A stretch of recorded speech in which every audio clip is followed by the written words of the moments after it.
Halo.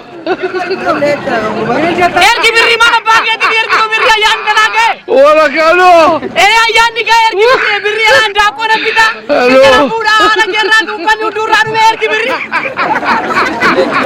Mana pakai di erki kita nama aku tadi kudu dia mau lagi tiada kadra. Erki birri erki erku mana bakat tinggal tu kepeman. Bakat tinggal tu kepeman erku mana erki birri. Mari na ya orang erki.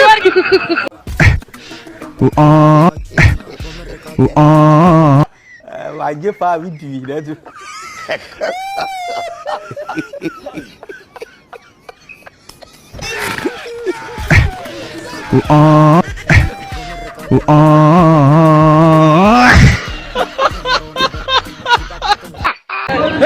Halo. Mari ayah nama orang kita tanya apa ini orang ini ujian tu. Wala kalo.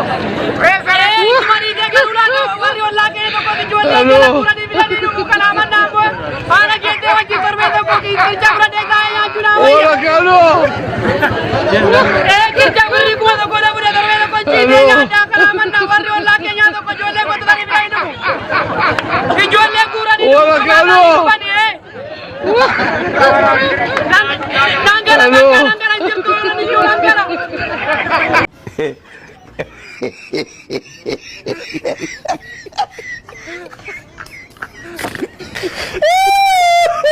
Aduh.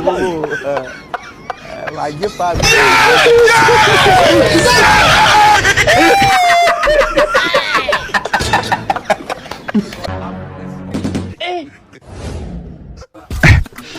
Oh.